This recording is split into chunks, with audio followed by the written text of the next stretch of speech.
everyone, it's Bobby Sylvester, co-host of the Fantasy Pros Football Podcast. Before we start today, I want to tell you about one of the sponsors of today's show, PristineAuction.com, and we're doing a signed jersey giveaway again with them this week with the Antonio Brown jersey. So we did a Le'Veon Bell, we did a T.Y. Hilton. Now you can get your hands on an Antonio Brown jersey for free.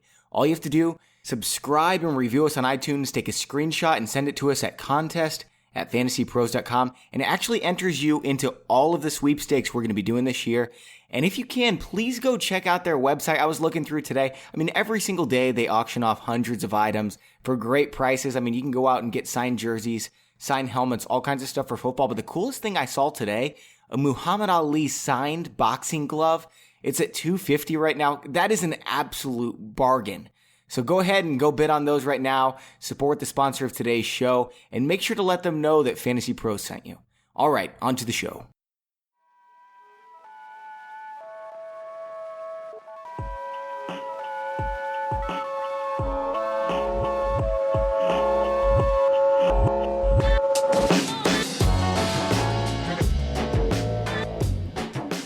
All right, guys and gals, I'm Bobby Sylvester. Welcome back to the Fantasy Pros Football Podcast. We've got a great show for you today, especially because Tags is not here. I'm just kidding, Tags. I know you're listening, just to make sure I don't say anything bad about Amari Cooper.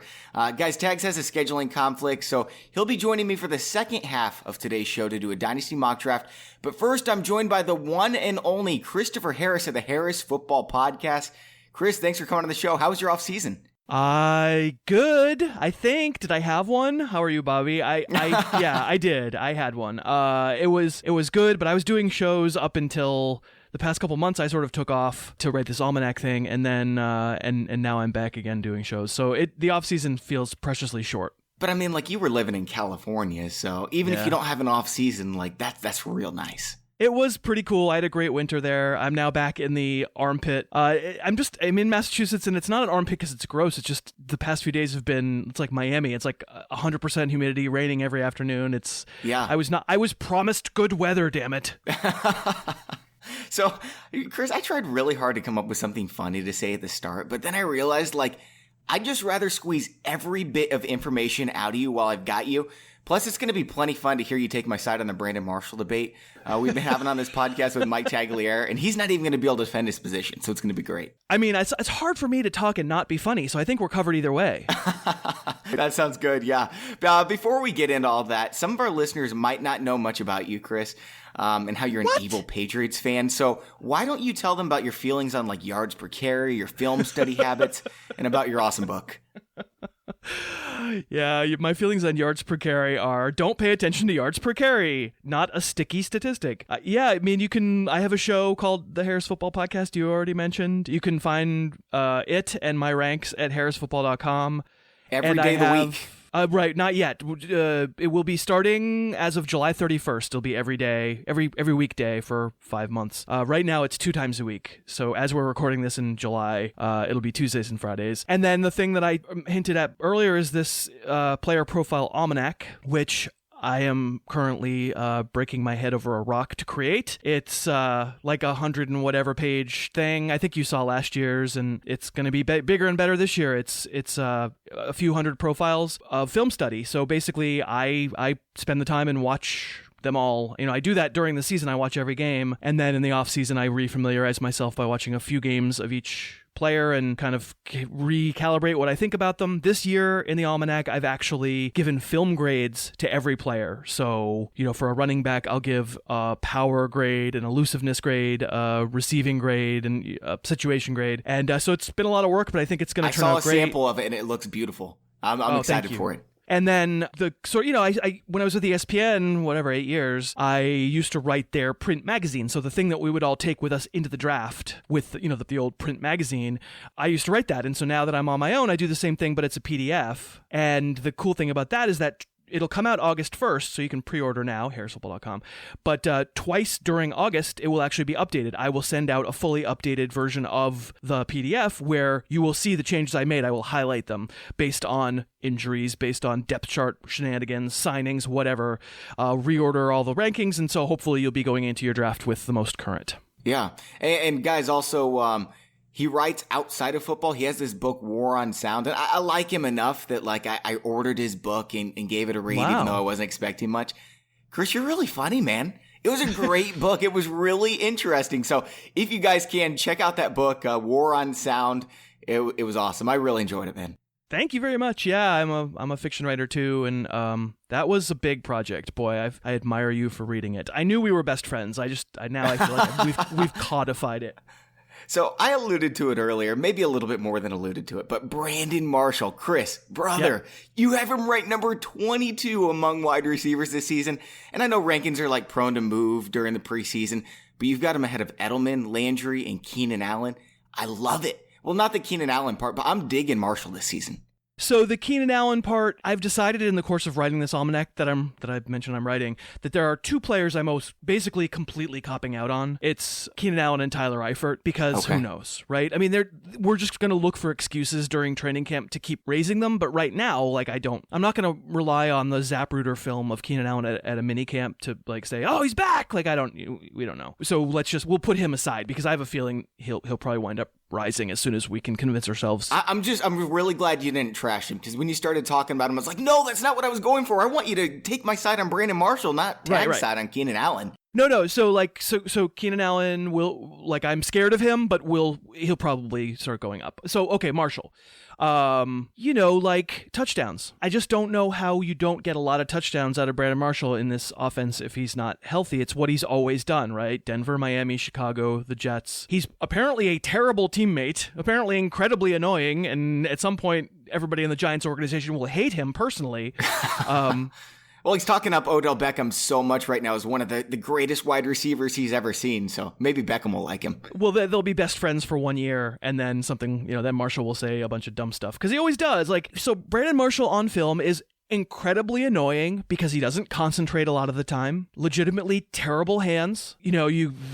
Terrible maybe, but he's below average hands-wise. He should have better hands. If he concentrated better, he'd have better hands. He's one of those receivers who seems to take plays off when it's not for him, of the Randy Moss variety. Did he take the whole year off last year? Because his stats were miserable. He was one of the least efficient players I've ever seen. He was, and yet they still pumped it to him in the red zone. They still tried to get him touchdowns. It didn't work. He might have been banged up at the end of the year, but it was a dumpster fire. Like, who was playing quarterback? It wasn't really a viable situation for anybody to perform well. He is a touchdown maker. You're not going to send him deep anymore. He's slow. He's sort of nearing the end, but that's an offense that actually works for somebody who's sort of a horizontal, he's doing it with size and relative savvy, and in the end zone, he's a ball magnet. And doesn't he look perfect opposite of Odell Beckham? I mean, they're trying to double and triple team Odell Beckham. You can't do that when Brandon Marshall's on the field, even if he's old. Yeah, except for I always feel like that's a little bit of a crutch argument, because you could say that's good for Odell Beckham, not Brandon Marshall, right? You could say, we have to pay so much. You could turn it around on its ear. As many good players as you want to get into an offense, good. I think that's a good thing. That only makes the offense better, and when an offense is good, the rising tide lifts all boats. But I think, I alluded to it earlier, I think Marshall, you can wind up correcting me in absentia if I'm wrong, had the second most end zone targets in the league last year for the Jets. Like, he is simply a touchdown maker. And they weren't really in the red zone very often, so that's saying a lot. Right, yeah. So, did I say end zone? I meant red zone, you're right. So it's going to happen. He didn't play well last year. Even not playing well, he had 800 yards receiving. So, how's he not getting 1,000? He's getting 1,000. How's he not getting 8 touchdowns? He's getting 8 touchdowns. I mean, Beckham's better, and Beckham deserves to be the number 1, 2, or 3 receiver off your board. And I don't have to love Eli Manning to love both of them. Remember Alshon Jeffrey and Brandon Marshall in the Jay Cutler days. You could like both those guys and not like the quarterback. Yeah, it strikes me that all he's done in his career is score touchdowns. How can you ignore? Yeah, we were talking about Brandon Marshall last year. He made a bet with Antonio Brown that he was going to have a better season. And we were wondering, should we take Marshall in the top 20? He was a top 3 wide receiver the year before. Yeah. And I understand, it was terrible with New York Jets, but I'm not even saying he's going to be a top 15 guy. But if he improves a little bit on last season, why can't he be a top 20 wide receiver? The thing about there's no proof necessary, because his entire career when he's been healthy, he's been very good for fantasy, and then he pooped the bed last year. But to think that means now he's a bed pooper forever. Well, no, I've got 10 years of proof that he's not. And let's not paint him as 36 years old. He's 32 or 33. And it's not, I just think it's a buying opportunity. That's what it is he's a good player who he's a buying opportunity. It just scares me that he might be Andre Johnson, because Andre Johnson was the same. He was amazing, and then he was absolutely nothing all of a sudden. So I'm not sure what's going to happen there. Different game. Andre Johnson had a speed game, and once the speed was gone, I mean, I feel like that's one where I nailed it. The moment Andre Johnson wasn't good on film was the moment I said stop investing him in fantasy. The last year in Houston and the year with Indianapolis, and Brandon Marshall's not a speed player anymore. If he ever was, he's slow. I mean, he's had really, really good years, being one of the slowest receivers in the league. So I don't worry so much about that. There's something really interested to me, and I'm tempted to agree, but a little more hesitant about this one. You have Jordy Nelson ahead of Mike Evans. I haven't seen that. Des Bryant over AJ Green. Now, that's not where they're being drafted. Is this a touchdown thing, too? Like, they're not going to have any touchdown regression because they're always in the red zone? How would you sell our listeners on taking these two wideouts in the late first? I don't know. That feels like arguing about the difference between, beige and taupe. They're all good. They're all fine. I don't worry so much if someone says, pounds the table and says, oh, Mike Evans should go number 4 among receivers. How dare you put Jordy Nelson? So I don't even know how to make that argument. It isn't a comparison. I don't feel comfortable. They're all good. Like, I'll say of the 4, the one who scares me most is AJ Green, which is why he comes 4th. So Dez deserves to be thought of a little bit below Mike Evans. I think that's right. I think I have them 4-5 and 5-6. Is that right? I'm not even looking at my rank, or maybe, I don't know, 4-5 and 6-7. Yeah, that's correct. 4-5 and 6-7. Dez has by far the hardest schedule for a wide receiver. He goes up against all kinds of great matchup cornerbacks. Is that not your kind of thing, or do you just think it's going to change during the year? Do you realize that it's wrong every year? Do you realize that who quote unquote has the hardest schedule, and then we look back and we say, oops, we were completely wrong. Yeah, it is, but I think that's his anchor. Like, if it's his anchor at 1, then yeah, maybe he does drop to number 11, but maybe it is number 1. And whereas I feel like, certain guys like the Saints have a really easy schedule, it's kind of the opposite. Like, it's probably not going to end up in the top 10. So, I can't tell you to stop believing what you believe, because that's life, but it's not, there's plentiful evidence. I used to write about it at ESPN. There's plentiful evidence that says we're terrible at guessing with strength of schedule. Terrible. We're wrong every year.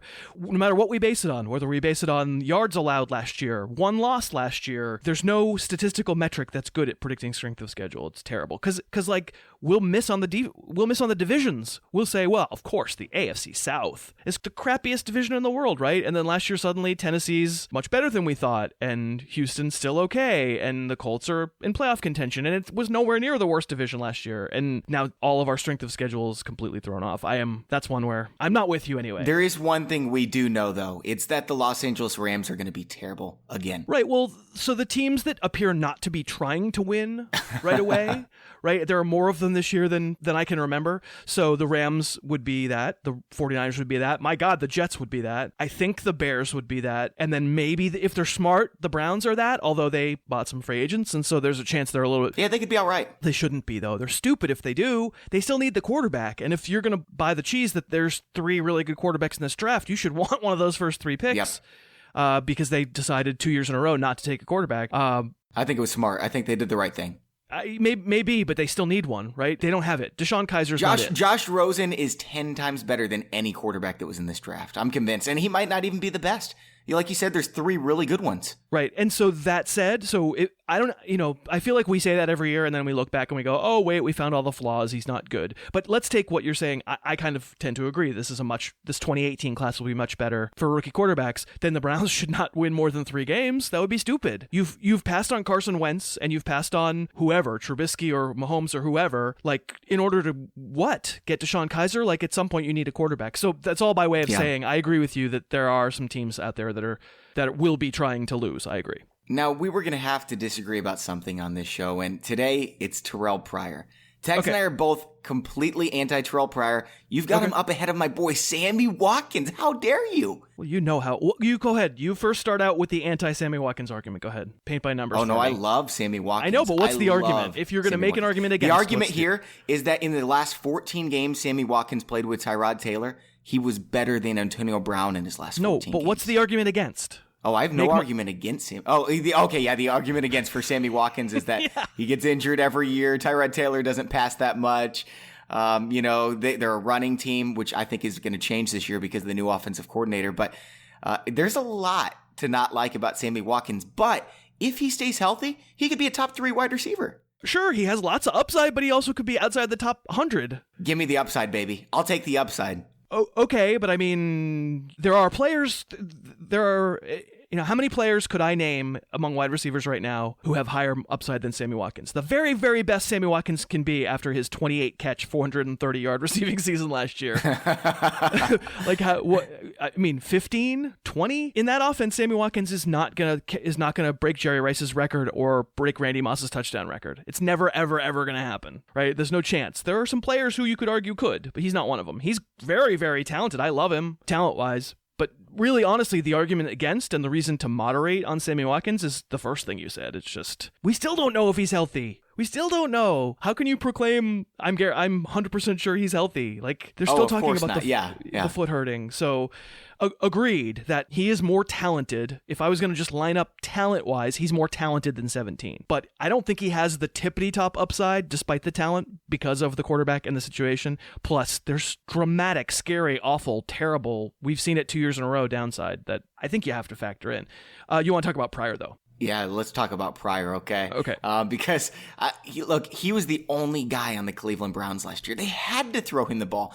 And yeah, he's super talented, but now he goes to the Redskins, and I love Kirk Cousins, but he spreads the ball around. He never gives anybody a bunch of targets, and they've got all these other assets there too. So I'm just not super convinced, but there's my kid. He really wants to be on the podcast, apparently. Big Terrelle Pryor fan. He's very upset at you. Big Terrelle Pryor fan. Big Buckeye fan. So, there's risk with Terrelle Pryor, too. I think Pryor and Watkins kind of being in the same neighborhood makes some sense for if people want to, when they're thinking about what they're going to look at once training camps start. Because the level of risk with Pryor isn't about injury. It's about, okay, what happens when you get taken off of a hairy high school offense? What happens when you get taken out of a basically non-professional situation and be put in DC where, say what you want, at least they're probably a roughly 500 team and it's a relatively professional operation, professional offense. It's an unknown, and just like Watkins' health is an unknown, but I can't argue. I mean, who's faster between Sammy Watkins and Terrelle Pryor? Hint, it's Terrelle Pryor. Who's taller? Hint, it's Terrelle Pryor. Who could be a better red zone weapon theoretically? It's Terrelle Pryor. You can't make the argument that Sammy Watkins has more upside than Terrelle Pryor. I think they both have scary downside, but I think they both have crazy upside. And actually, I think Watkins' downside is clearly scarier than Pryor's because his foot just could shatter at any moment. You're going to tell me that I get, within Pryor, I get the 6'4", 220 player who runs like Josh Gordon and can finally be a red zone weapon that Washington can use. Who just started playing wide receiver, so he's still learning and getting better, even though he's pretty old. And Kirk Cousins throws the ball not quite twice as much as Tyrod Taylor. But, I mean, you're selling me a little bit on Pryor. I still love Sammy Watkins, but, you're making more sense on Pryor. Well, so, what I'll say about Watkins is, as athletes, Pryor's a better athlete. As football players, as polished route runners, as adjusters to the ball in the air on film, Watkins is better. At his best, he's a better football player. But, I mean, Josh Gordon was never a very good football player. But you saw, if you could get a string of games where he could just run past people, all of a sudden he's the reason that fantasy teams are winning championships. And he was so good. Yeah, and really Terrelle Pryor is sort of a comparable kind of athlete. To see him run is almost to watch Josh Gordon run. Their legs don't look like they're moving that fast, but they're by you because they're so tall that you're Antonio Brown needs to take 10 steps for every one Terrelle Pryor step. Yeah. Every year there's a player or 10 who slips through the cracks of a podcast, and you don't really get to talk about them that much. So far, Dalvin Cook's been one of those guys because no one really has anything interesting to say about him. But you've got him number 16 among running backs, which is the highest I've seen. Do you think he's due for a boatload of touches, or he's just that talented? I'm about to be very interesting. So let's see, Dalvin Cook. I mean, so what I've done with the 4 rookie running backs is basically, I mean, I get to number 8 on my running back list and I'm already vomiting. It's horrible. I don't want any of them. There's nobody who I wanted number 9. It might be Jay Ajayi for me or something like that. I don't want him number 9. There's Jordan Howard as 10. I really don't like Jordan Howard as a special, amazing, elite talent. I just think he's another guy. He's Jeremy Hill. He's another big guy. So I feel sick. And I got to a point, I can't even remember it. Like Marshawn Lynch, I might have 12. Oh God, that's insane, right? Marshawn Lynch 12 is insane. He didn't play football last year. So I was running out of veterans, basically. And once I hit Spencer Ware, I said, I'm done. I'm going to put all the rookies next. Like, it's not necessarily the order that I predict that they'll finish, but it's the order I would say, okay, at this point, I don't want any of the veterans. I'll just take the chance that one of these kids is awesome. Yeah. And so of those 4, the 4th for me is Cook. I'm not going to be the person who comes on your podcast and predicts usage and says what the timeshare is going to be, because we don't know. Nobody knows. Of course, they don't know. They're going to go into the season with a plan, and that plan will explode week 1, and they'll see who looks good, and we don't know. So I'm going to say Dalvin Cook has the biggest question marks about Dalvin Cook are, why did you test so poorly when they're in the underwear Olympics? Why are you not as quick in your skivvies as you looked on film at Florida State? Why do we even have to have this conversation?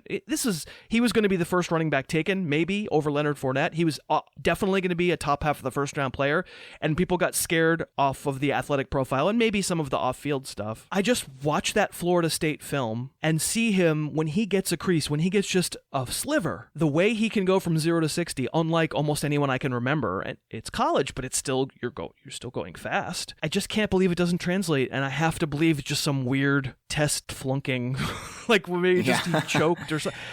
It was too good. It was too good on film in college, and major college, Florida State, that I say I'm willing to take the chance, knowing that it would also be smart if I could get Latavius Murray just to make sure I have the bases covered, and I also recognize that at that level, the number 16 running back in a standard league absolutely can bust. We didn't used to think about running backs that way, but they all can. I mean, coming after Cook, Spencer Ware, I don't even remember. Like in that neighborhood for me is like Eddie Lacy, Carlos Hyde. We know they're not going to do that. I like what you said about the unknown there, because we know Carlos Hyde isn't going to be a superstar. Tags might fight me over that, but we know Eddie Lacy's not going to be a superstar.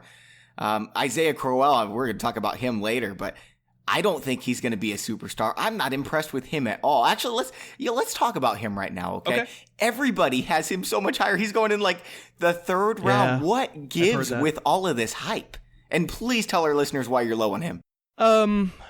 I did, after they've signed the free agents, they get the center and the tackle, or the center and the guard, right? Zeitler is the guard, and they still have Joe Thomas. So you say, all right, well, that side of the offensive line actually has a potential to be really good. There's a danger, first of all, in just assuming that because you threw some money at your offensive line, it automatically gets better. Last year, with the Falcons and the Raiders, it definitely happened. With the Vikings, I guess it didn't. Like, they spent a lot, they all got hurt, but they spent a lot of money. It didn't. Or like, it isn't automatic that just because you buy some guys, your offensive line automatically is awesome. But I would tend to think, and it's why I raised Crowell from where I originally had him. I would tend to think, it probably, if I'm, I have to, I'm an analyst, I have to make a guess. I guess that it's better, even if I don't think it's going to be like all world offensive line to begin. So it's a better situation. But it's not a good situation. I just said it. The Browns should be striving to win 3 games again. It's still a ridiculous quarterback situation. It's a worse wide receiver. I mean, unless Corey Coleman's going to decide he's great, it's a worse receiver situation. Kenny Britt blows. Like, that's probably still a bad offense and probably still a bad team. And so to imagine that suddenly it's some touchdown-rich environment, no, I completely disagree with that. And then we come to Crowell. Or that he's getting a ton of carries because they're playing from behind. Again, that tends to be sort of that's a crutch argument. They were behind all last year too. Like, he had almost 1,000 yards rushing and 7 touchdowns last year. For me, I just look at the player. I watch him play, and he's a grinder who catches the ball okay, but not great, to be honest. I'll tell you my film grades on him from having rewatched a few games of his. My speed grade on Crowell is a C+. He's not fast. He had one really long breakaway run, I think against Tennessee, and it was one of those things where the safety takes a bad angle and they happen to meet a defense where there's no one else there and he's gone, and suddenly his yards per carry is going to look great for the whole rest of the year because some dumb safety took a bad angle, right?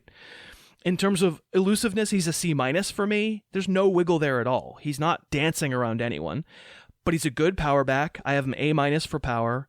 And as a receiver, he caught a bunch of balls, but they were mostly sort of the safety valve-y, very easy to catch extension of the running game, and he had some drops. So I have him as a B- as a receiver. So like, he's just not a special player. So getting super excited about a running back who's not special on a team that people are fooling themselves and I still think is a really crummy team. Yeah, I think there's a phenomenon out there now. Tell me what you think about this, Bobby. I know I'm going on, but there's a phenomenon out there now that everybody's a fantasy analyst. Everybody in the world apparently is a fantasy analyst, where if I do the hard work of looking at a depth chart for 30 seconds and realizing there aren't a lot of other good players, that suddenly now, like, Pierre Garçon deserves to be a top 20 wide receiver, or Isaiah Crowell deserves to be a top 10 running back because I look at a depth chart and decide it doesn't matter what the player is. Look at that size of that hole. Look at the size of that Isaiah Crowell shaped hole in that depth chart. When has that ever worked? To assume that we know how the injury situation and just the coach's preferences will work out over the course of a season is hubris. We're terrible at it. I would prefer to own good players on good teams. That would be my preference. Jay Ajayi was number 3 going into the season last year, right? Exactly. Yeah. Exactly. Yeah. There's one other running back I want to hit on, and it's the guy you have right above Crowell. Okay. And your ranking on Ty Montgomery doesn't really stand out to me, but I know you're a big film buff, and I have to pick your brain on him. Third best juke rate in the NFL last season. Tons of yard after contact. He's big. Now, I mean, he's not really what you would expect out of a wide receiver turned running back because he's so big. Are we talking about a Theo Riddick here with more touches, or does he have some real fantasy upside? I did a show on, I can't remember, a couple days ago, Tuesday, and I did 5 film room heroes. It was basically like, oh, okay, I've watched most of the film I'm going to watch this summer. Here are 5 players who I liked more than I expected to, and Montgomery was one of them. I had done pretty extensive film review on him at the end of last year to try to kind of get a sense of what he was, and had come away kind of with the impression that, he is big, but he doesn't really run like it. He's super upright as a runner. He takes a crap ton of hits, and he falls down the moment someone gets a good shot on him. I was left with the impression that it kind of looks like a wide receiver playing running back. This time around, I didn't fall in love, but I think I maybe expanded my mind a little bit and decided, he does go down on first contact. That probably doesn't change. He isn't a super balanced running back. And let's not sell him as some, 240-pound moose. He's like 6 feet, 215. He's big enough. And there have been plenty of running backs at that size who have been 3-down backs. But to watch him run, I don't imagine he would last as a 3-down back because he takes some shots because he's not really all that evasive. He's not, he does take a lot of hits. But I sort of have a newfound appreciation, like, boy, he is the space age running back. He is kind of where the position is going, in that, fine, let's not line him up 25 times behind Aaron Rodgers and just hand him the ball. Let's do that 15 times. Let's do that 14 times. But then let's put him in the slot for another 20 snaps and throw it to him 6 or 7 times, and not just the Isaiah Crowell flare pass. Like, no, let's send him out into a route where he's more valuable. Like, he can get 20 yards down the field because we know he can. He's a receiver. So I kind of just came to the conclusion, like, the Packers don't have, I don't know what those 2 rookies are, but I don't assume that they're anything particularly special. They don't have anything that threatens Montgomery. I can imagine a situation where Aaron Rodgers goes, cool, this is a Swiss Army knife I can use, and he can kind of be all things and play 50 snaps a game, and, as opposed to whatever, he played 25 last year. Like, I think he's going to be on the field a lot, and maybe his rushing total isn't awesome, but his rushing plus receiving winds up being 1,200 yards.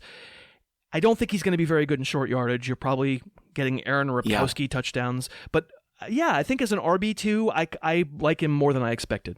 Now, Chris, I want to end this segment by asking you a tight end question. This ranking seems to be your boldest of the season. Maybe it'll change, but Martellus Bennett at number 5. I can see it. But I'm not that brave. I take it you're planning on getting him in every single league this year, and why do you like him so much? I still don't get him, though. I've done a couple of mocks. I'm in the middle of the fishbowl right now, and I didn't get him. Like, I usually wait on tight end, so I'm almost never going to have the top 5.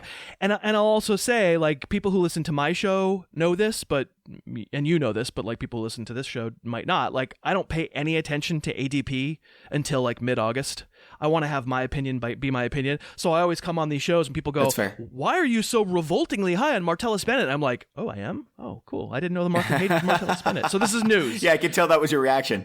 Yeah, this is news to me. Martellus Bennett, let's see. I don't know. Aaron Rodgers is tight end, and he's an excellent player. Like, that's enough for me to say, yeah, he is a very obvious, clear fantasy starter. I'm just writing my tight end profiles right now in a world where basically, I think it's probably about 7 deep that I feel like if I was an owner who tended to want a tight end early, there's 7 I would feel good about, and then I start being not so happy. How is Martellus Bennett not part of that? Like, I'm not blaming last year's Jared Cook on Aaron Rodgers. I'm blaming it on Jared Cook not being healthy and being Jared Cook. Martellus Bennett himself played with a high ankle sprain last year and still had, 55 catches and 700 yards and 7 touchdowns. I think it'll... As a backup tight end, yes. Yeah. And now he goes to Aaron Rodgers. I mean, we have to remember, Martellus Bennett was a top 3 fantasy tight end just a couple years ago. He's the same guy. Yeah. And now he gets a better quarterback. He did that with Jay Cutler. Yeah. And so I think it's worth arguing. I did a little research project for the Almanac where I said, all right, everybody says, yeah, I want all of Aaron Rodgers' weapons. Does he ever have tight ends who are good for fantasy? And the answer is not. He really hasn't. I mean, Jared Cook was 36th last year, I think. Richard Rodgers, who nobody owned, but he was a touchdown machine in 2015. He was the best of the last 5 years. He was 9th, but then like Andrew Quarles and Jermichael Finley, they were garbage for fantasy. It's been a while since we've drafted a Green Bay Packer tight end and felt awesome about it. I think. But Bennett's the best tight end he's ever played with. Yeah, I guess probably that's right. Like yeah. I mean, he's not a Hall of Famer, but he's a Hall of Very Gooder. He's a great leaper. He's a sort of a natural red zone. Aaron Rodgers is going to lead the league again on red zone, end zone targets, balls thrown into the end zone. He leads almost every year. He definitely led last year. You're not getting a ton of amazing downfield moves. What Bennett's going to do downfield is run the seam, and if the coverage dictates, he'll get the ball. Great, but he runs really good routes. He's a beast. I mean, he's a beast. He's got great hands. I don't even see this is news to me. I don't even see the reason why he wouldn't be a top 5 tight end. That's great. I love that answer. Christopher, it was a lot of fun. As always, really appreciate you coming on the show. Thanks for having me, Bobby. It's our pleasure. Take care. So before we go on over to the segment with Mike Tagliere, where we're going to be doing a Dynasty mock draft, I want to tell you about the other sponsor for today's show. It's a new sponsor, so make sure to go check them out. Tell them we sent you. rtsports.com/pros so that they know that we sent you. It's a league commissioner service, full season fantasy football leagues with top payouts, best ball leagues, and actively managed leagues. There's so many contest formats, something for everyone. Live online drafts, auction drafts, real-time scoring. They've been doing fantasy football leagues since 1995. It's reliable and well-trusted. So go to rtsports.com/pros and set up your custom private league for free right now. All right, guys and gals, we've got Mike Tagliere in with us now after missing the first segment. He was telling me before the show he actually went to go get a voice change. Is that right, Tegs? Yeah, that's where I was at, and it didn't work. I was supposed to sound like a chipmunk coming back, and I'm really disappointed, man, because it was like something that came up spur of the moment. I had to miss the first half of the show. I really wanted to talk to Chris. He's a smart guy, and he's somebody that, maybe we'd have differing opinions. I was really looking forward to it, but I'm sure we're going to talk to Chris again. It would have been great for the ratings if you actually would have been able to get that chipmunk voice, but I don't know if I would have been able to stick around. That would be just too much. It would have been like a brand. Everybody's got their brand in this and that. I don't have my hashtag brand or anything, but maybe it would have been hashtag brand chipmunk voice or something like that. I don't know. Yeah, well, Tags, we're going to be doing a mock draft today, and this is a different type of mock draft. We actually added Dynasty mock drafts to our draft simulation software. You can find it, draftwizard.fantasypros.com.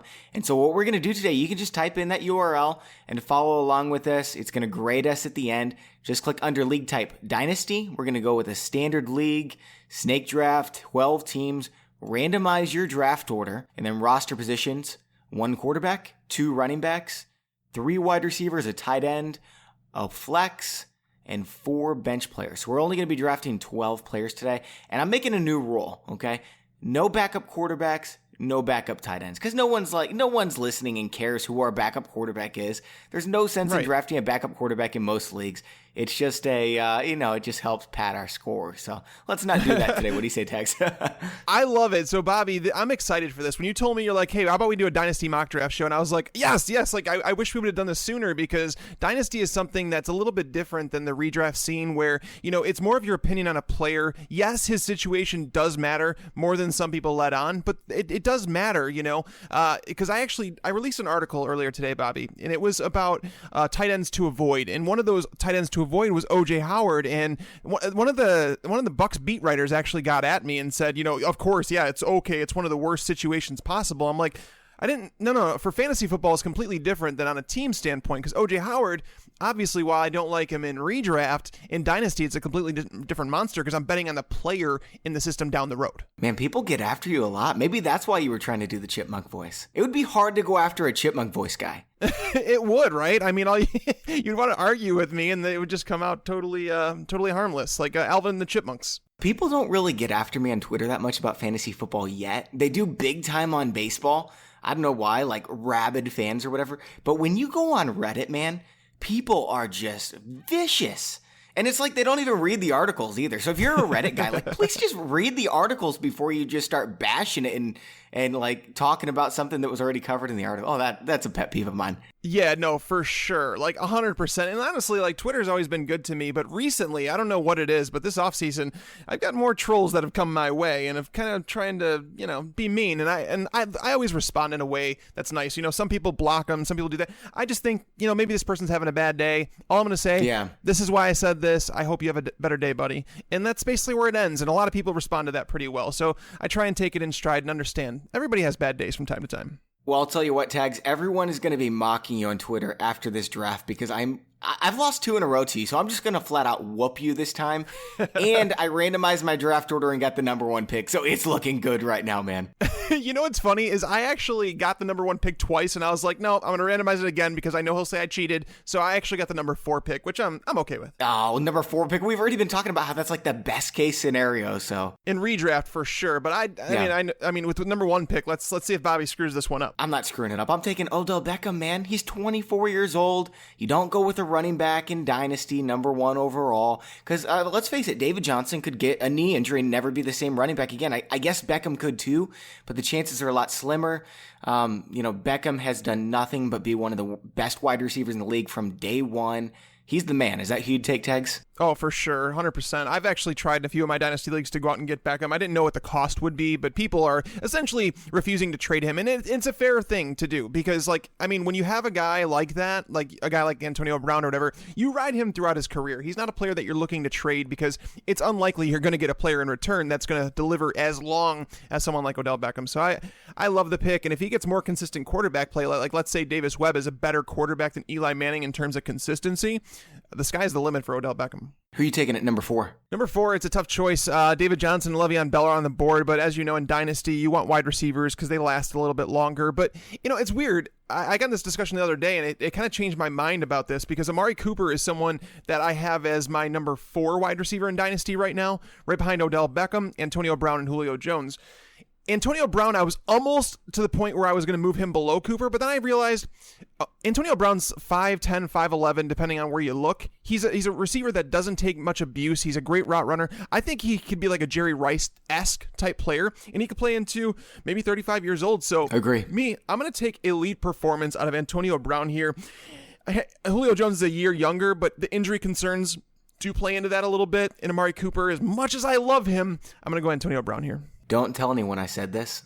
I know there's like thousands of people listening, so I guess I shouldn't say don't tell anyone, but I've actually got Amari Cooper as my number 4 Dynasty wide receiver too. Yeah, buddy. It's fair, and I understand your points in redraft, why you wouldn't like him as much as I do. I just think that the light comes on here at some point, and I think that this could be the year. Well, it's back to me in the second round. So after I make my Antonio Brown pick, I obviously have a window here. Like, it's, once you start realizing what your team is built around, you kind of want to play into that. So it's obviously going to be a win now team with Antonio Brown rather than taking someone like Amari Cooper. So do I want to forgo my future? Of course not. But In this pick here, I'm going to take Leonard Fournette.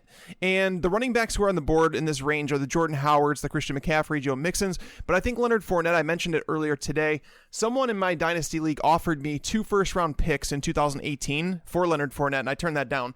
And I said no because I do believe that Leonard Fournette is this generation's Adrian Peterson. And so by picking him here, he's obviously going to walk in, he's going to contribute right away to my win now team, but he's also going to give me time in the future because, he's 22 years old. And before we even go on to the next pick, Bobby, I think that's one of the neatest. I actually told them I wanted this feature in the Draft Wizard, and our developers are the bomb. They put it in here. So every single player in the Draft Wizard, you actually see their age pop up right as, it's letting you know who the experts would suggest you draft in that. Yeah. So Leonard Fournette, 22 years old, obviously going to be playing for a long time. He's a part of a Jaguars team that's building from their defense is going to be top 5 in the NFL this year. I truly believe that.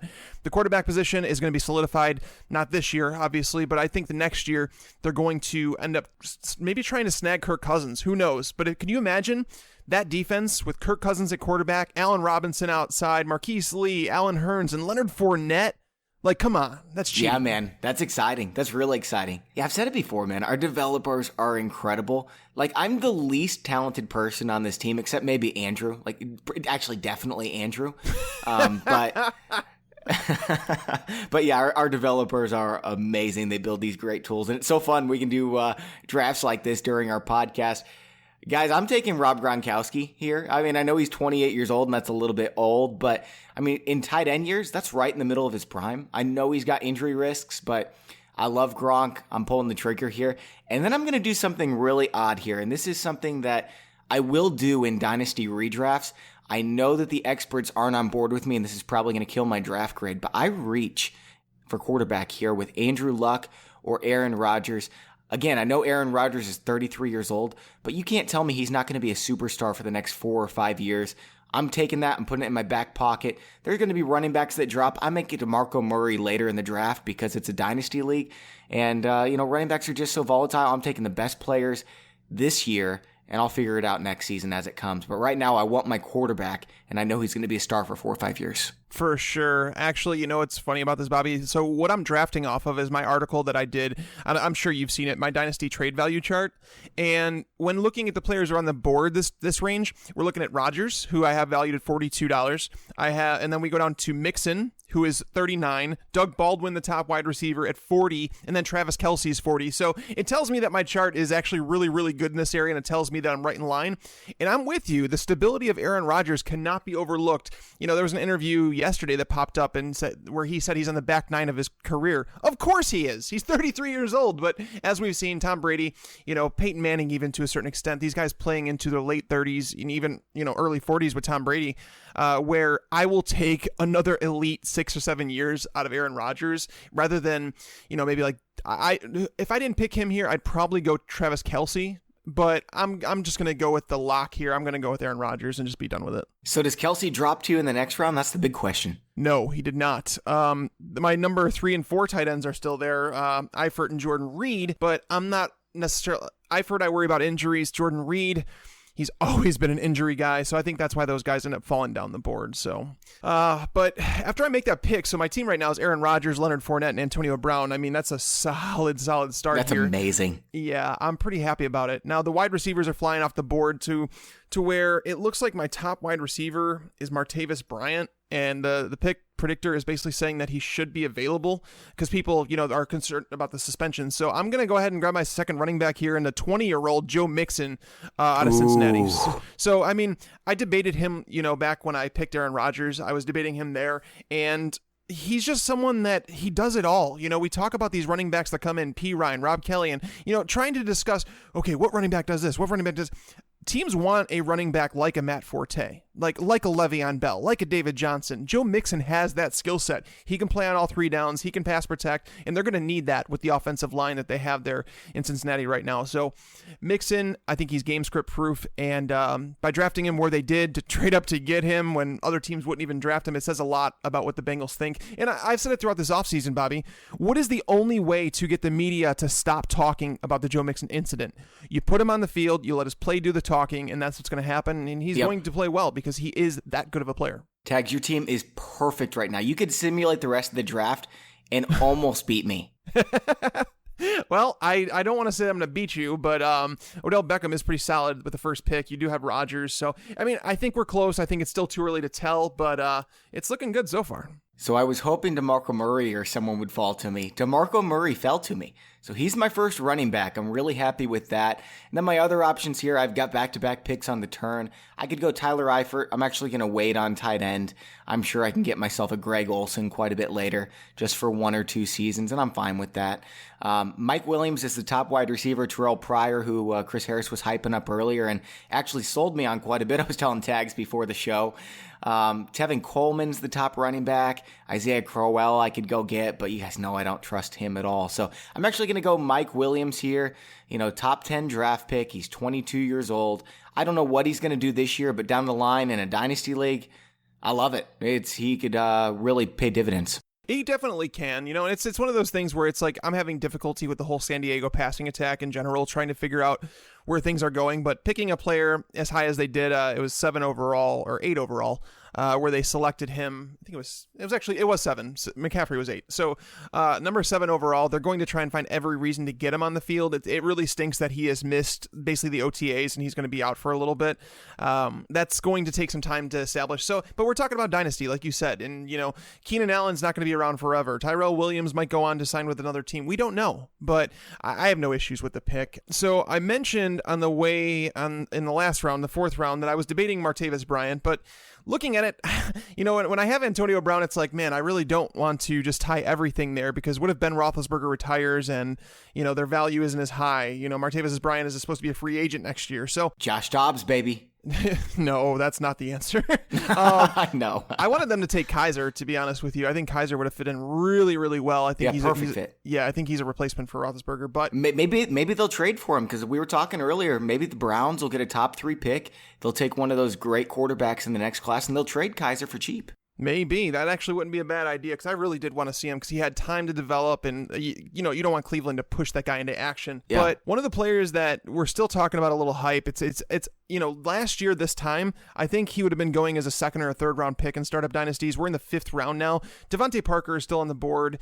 Comparing him to Martavis Bryant, comparing those two, it's like, okay, I like them both, and I just looked at my chart, and I have them both at $36, so obviously I like them both pretty much the same.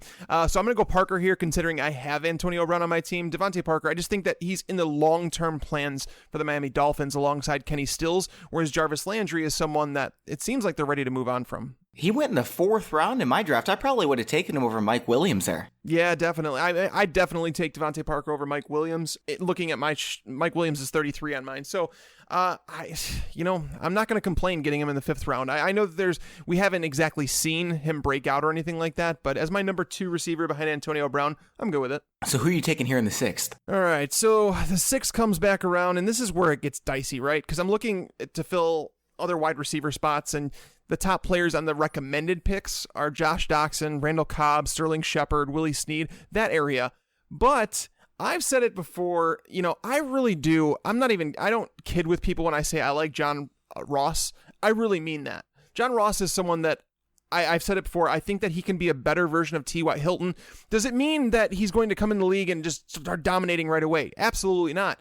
He's not, in the situation that T.Y. Hilton is with Andrew Luck, where he's like the number 1 guy. A.J. Green is still there. John Ross, the offensive line doesn't allow him to get downfield as much as maybe we would like, but he's a player that I'm really, really excited for in the future. It's coming down to him, or do I go tight end here? And I think that John Ross is going to fall. So, you know what? I'm actually, while talking myself through this, I'm in win now mode. We've talked about it. Greg Olsen is still on the board, age 32. I'm going to go here, and I'm going to take Greg Olsen, and I'm going to hope that John Ross falls to me next round to fill my 3rd wide receiver spot. I'm taking Greg Olsen here, too. It's really not even close for me. I'm taking him ahead of Hunter Henry, who's still available in a dynasty league. Wow. But, I've got DeMarco Murray, I've got Aaron Rodgers, Odell Beckham, Rob Gronkowski. This team can win the championship now, and sometimes you got to make that determination. So I'm going with Greg Olsen with my 1st pick. Now, for my other options here, I've got Ty Montgomery, Samaje Perine, who I want to reach for, but he might actually be there next time. And if he's not, there's other running backs in that range I like. So the best wide receivers on the board: Michael Crabtree, Emmanuel Sanders, Tyreek Hill, Willie Snead. I think Willie Snead will be there, otherwise I'd take him. But Tyreek Hill's still 23 years old. His ECR is number 59. and this is pick 73. So, like, I'm low on Tyreek Hill, but what am I going to do? Pass him up here? Yeah, that's the thing is I people have been asking me to do a write-up on Tyreek Hill, and I think I'm going to end up doing a player profile on him. And because the thing is, I always thought, once Jeremy Maclin was gone, I figured his ADP was going to shoot through the roof. But I looked at it the other day, and 25th wide receiver off the board in redraft. Obviously Dynasty, he's down here. You're able to get him, and this is the beginning of the 7th round. That you're not taking too much risk there. I don't feel like it's too much risk where it's just like, okay, I'll take the upside, but the pick comes with risk. But at this point in the draft, it's probably worth it. I need to pause you for a second before you make your pick because I made a big mistake.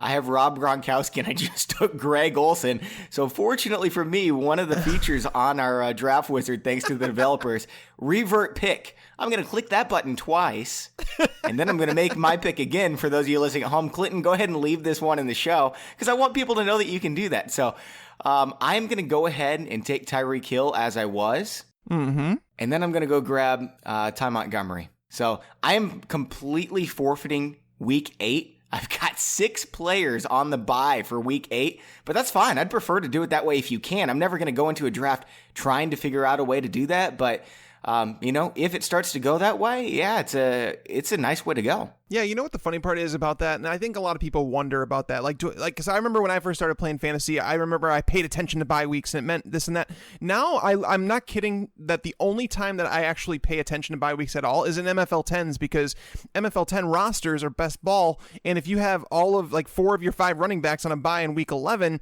that's a problem because there's only one running back who can essentially start for you. And it's not one win or one loss. It's cumulative for all your points. So if you have one bad week, it kills you. Exactly. And on top of that, during the season, if you have all your players on one bye week, that's phenomenal. But most of the time, by the time it gets to week 8, week 9, your roster looks different anyways if you're an active owner. So in Dynasty, you definitely don't want to pay attention to the bye weeks because then you're going to miss out on players just because of bye weeks. You don't want to do that. Yeah. All right. So who are you taking in your back-to-back picks now that I fixed my draft?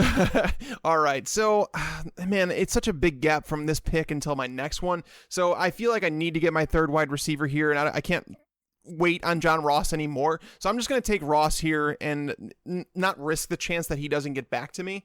So John Ross, he's not going to start me the first year. Okay, it's showing on my roster that John Ross is my starting wide receiver, but in Dynasty, just because you draft a player before other players doesn't mean you can't fill it. Like, for instance... like I did with Williams. Yeah, for instance, like Jeremy Maclin is still on the board right now, and I definitely can draft him and it'll show on my bench, but at the same time, I know that Jeremy Maclin would end up starting over John Ross this season for me. Here in the 8th round, it looks like, man, I wish I would have waited at quarterback. It looks like there's still some good ones. Drew Brees is still sitting there for me. He is still there for me. Tom Brady's there, but I'm of the mindset that this is Tom Brady's final season. Like, I really, truly believe that Tom Brady, they're all in. I think that's why Garoppolo wasn't shipped anywhere. I think they're going to try and keep him. And I think Garoppolo wants to stay there. I mean, who wants to leave the Patriots? Like, you know what I mean? So, man, this is tough. So I'm trying to fill my flex spot right now, but also keep the mindset open that this could be a player for the future. And Kareem Hunt is still on the board, 21 years old. And if for some reason he overtakes Spencer Ware this year, man, 21 years old, having this upside in an Andy Reid offense for a long time with Patrick Mahomes starting next season. That's going to happen. So this offense is going to get much more dynamic, and we've always known, no matter who the quarterback is for Andy Reid, his running backs always do damage. So Kareem Hunt in the end of the 8th round at that, I'll take him to fill my flex. I'm surprised you're not reaching for John Brown there. He has an 8-week... he has bye week 8, so I might be grabbing him next round. I actually have debated John Brown, and I was waiting to get to that point, yeah.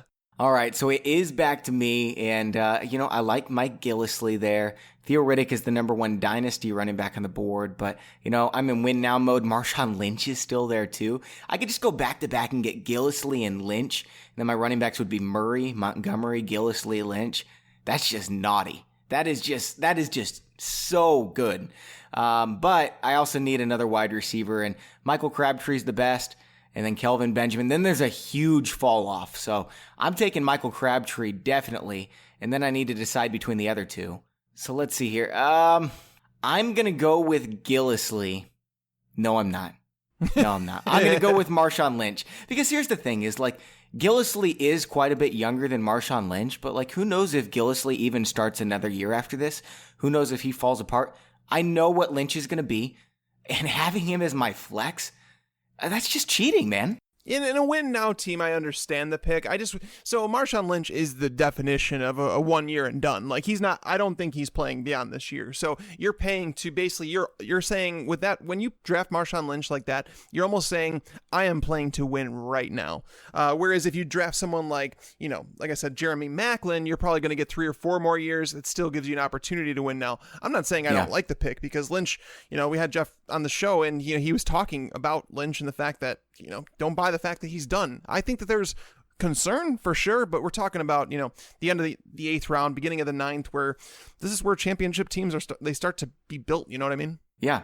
All right, so who you going with in 9-10 here? All right, so you mentioned John Brown, but he's still down the list, and this is where it comes down to. I tell people this all the time. It's just because you like a player doesn't mean you need to reach, and that's why this tool on here, the pick predictor, is like one of my favorite. I'm able to look there, so it's telling me right now. So Willie Snead is there. I know he's someone who can contribute right now. Wow, that would be a great pick. Yeah, or John Brown. So John Brown, there's a 49% chance that he's there next round. Willie Snead won't last, basically, they're telling me. So I'm going to take my chances here. I'm going to go with Willie Snead, and then if John Brown comes to me on the way back, I am so psyched about that. And that's a dynasty if you get them, man. It is a dynasty, and that's the thing. So my running backs, my core, Leonard Fournette, Joe Mixon, and Kareem Hunt, a bunch of young guys, and then my wide receivers are all guys that can help me win now. Running backs you don't have to wait on. They're not guys that need time to develop. They're just going to walk in, they're going to start playing. John Brown did fall, so John Brown, welcome to the squad. Man, this is just not right. It's just not right. And look, I was thinking Kevin White's going to drop to me, maybe Zay Jones, Jamal Williams. No, none of them drop. So I'm going to just go ahead and keep going with the win now. My team might be ugly next year, but you know what? I'll be wearing my championship belt all year, so who cares? I'm taking Eric Decker and Jeremy Maclin back-to-back. Yeah, I mean, they're solid picks, and like you said, you're in it to win it now. It's funny because, you took Lynch back then. Lynch is still there available for me. Mike Gillislee's there. Mike Gillislee is there too, and Mike Gillislee is going to be my pick just because I think that there's definitely a chance that they produce similarly this year.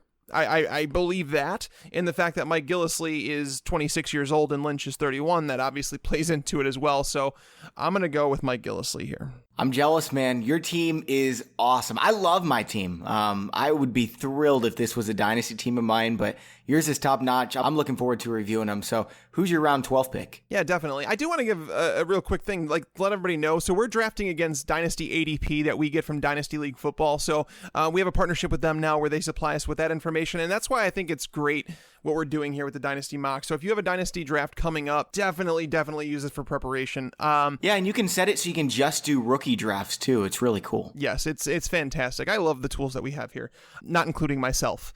So going in, we talked about the fact that we're not going to draft tight ends or backup quarterbacks. We only have one more bench spot that we're drafting for here in the 12th round.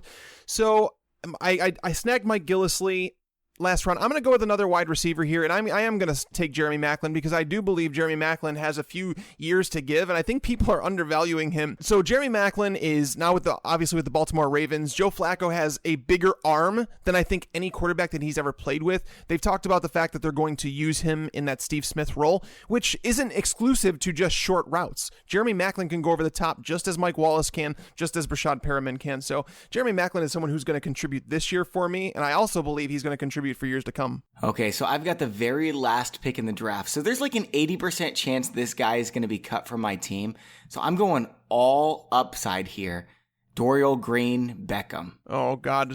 I'm just kidding. No, I'm not drafting Dorial Green Beckham. I was going to say, if you guys are listening to this show at home, seriously, send Bobby a tweet right now telling him how bad that pick is. I'm drafting James Conner. He's quite a bit down on the list, but I mean, think about it this way. Let's say it's the preseason and Le'Veon Bell gets hurt. You know how high James Conner's ADP rises? Right now, we're looking at, what is it?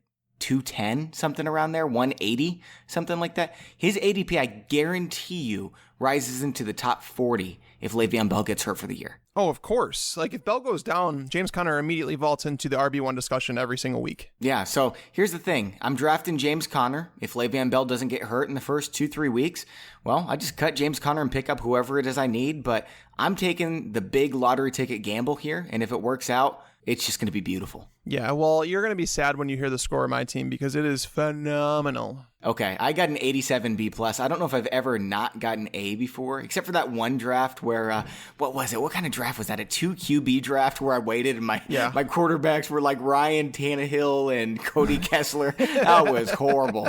I shouldn't have even brought it up. It's so embarrassing. Yeah, definitely. I remember that episode where you took Gronk, I think, and it put you behind the 8-ball and then 2 quarterback league. So my score was a 96 out of 100. My starting roster is fantastic. I mean, I'll give you my starting roster and then I'll give you my bench in terms of what I would play this year for Dynasty. So Rodgers is my quarterback. My starting running backs are Fournette, Mixon. My wide receivers, Antonio Brown, Devontae Parker maybe, but then it would definitely be John Brown and or Jeremy Maclin going there. And then I also have John Ross. I have Greg Olsen in my tight end spot.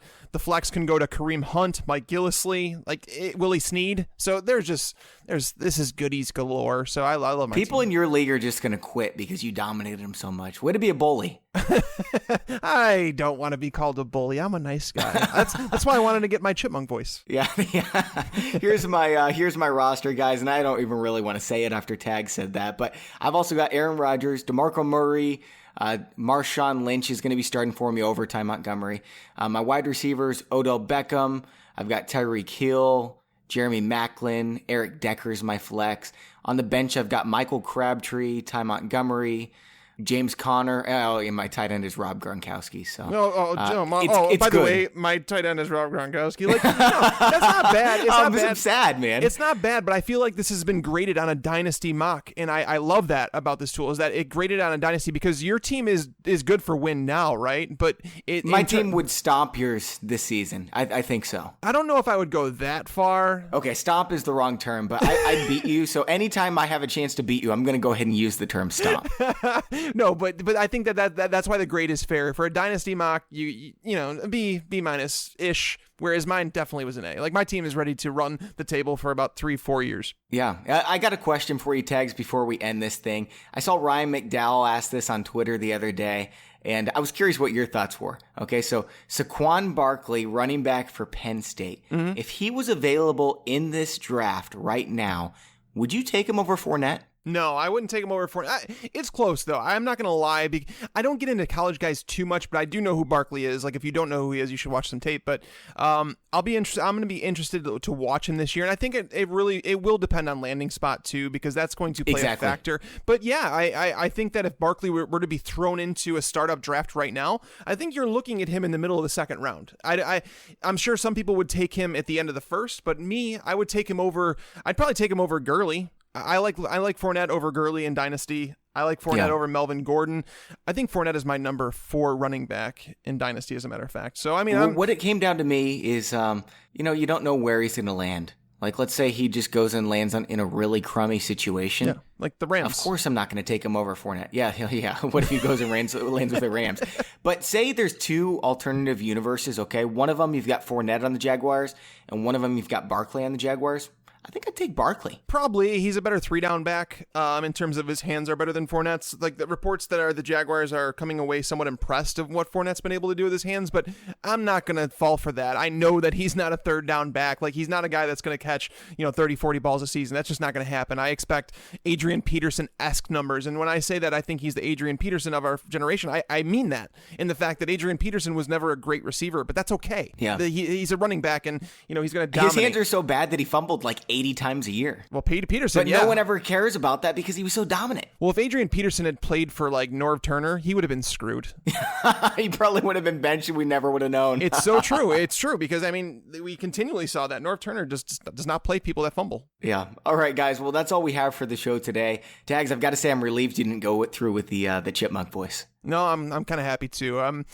I have my man voice back. Oh, wait, hold on a second. Wait, we didn't even address the whole Rounders thing. So a lot of people gave you crap on Twitter for that one, Bobby, and well-deserved. Did you watch Rounders? No, I didn't end up watching Rounders last night. I actually ended up working, so. Fail. Yeah, so I have not seen the movie Rounders. I am a little bit younger than Tags, and I got a lot of garbage about it.